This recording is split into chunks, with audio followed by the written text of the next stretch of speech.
What if I told you that a full-on music studio, one that can pump out seriously professional-sounding beats, could actually fit right in your pocket? And no, I'm not talking about some watered-down toy. I'm talking about a really powerful creative tool that's all built around one deceptively simple app. Today, we're going to pull back the curtain on this $5 beast and see if it really can deliver the goods. Let's get into it. I mean, that's really the big question, isn't it? A $5 app against the standards of professional music? It just sounds kind of crazy. But to get to the real answer, we're not just going to talk about it. We're going to follow the entire journey of a beat, from that first little spark of an idea all the way to a finished track. And the app at the center of it all? It's this right here, Koala Sampler. It's this incredibly potent but super intuitive music-making tool that's totally changing the game for how producers create, whether they're on a bus or sitting in a $500,000 studio. So how does a pro-level beat actually start to take shape inside this thing? Let's trace the whole process, from that initial idea to a fully mastered song, by basically looking over the shoulders of producers who are using this app day in and day out.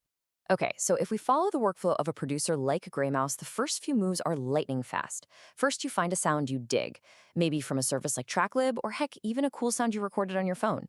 You just import that raw file straight into Koala, set it to one shot, and then you get to the fun part, chopping it up into little usable pieces, either with the auto chopper or by hand. Seriously, in just a few minutes, you've turned a full song into a brand new palette of sounds to play with.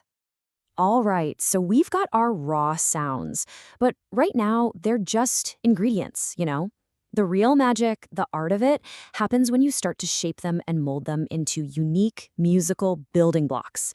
And to do that, producers rely on a couple of really simple tools that are absolutely essential. Let's start with attack and release. As producer Nervous Cooks explains it, you can basically just think of them as fade in and fade out. Attack controls how a sound starts, and release controls how it ends.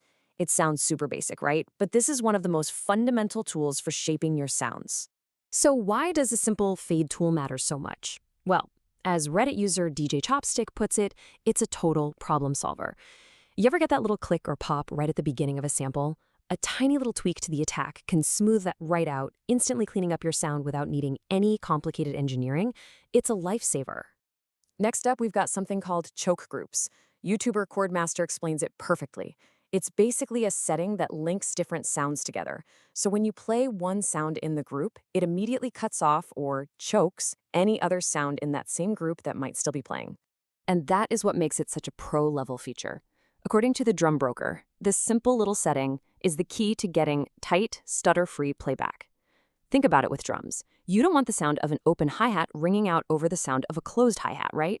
Choke groups prevent that from happening, giving you that clean, classic sound you hear on legendary hardware samplers like the SP404 or an MPC.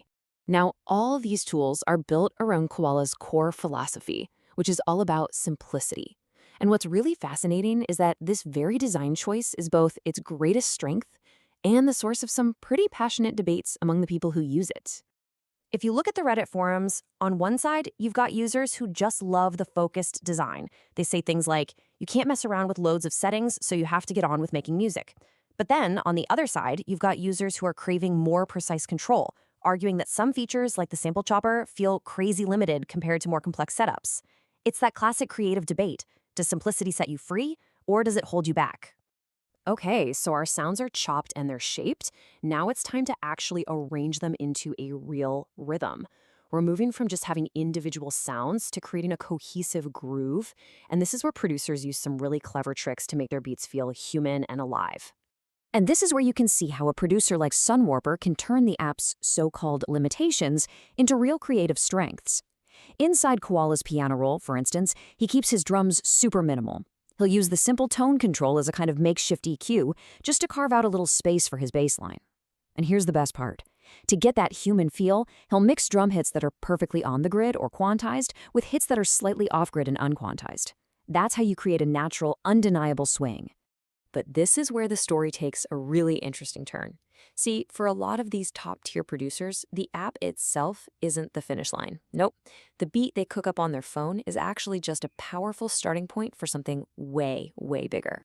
This right here is the heart of the modern modular workflow. Producers like Sunwarper and Grey Mouse will build the core idea in Koala right on their phone or iPad. Then they might take that audio and run it through a piece of hardware, like a classic SP404 sampler to add some cool effects and that vintage gritty warmth. Finally, everything gets recorded into a computer, into a digital audio workstation like Logic for that final polish.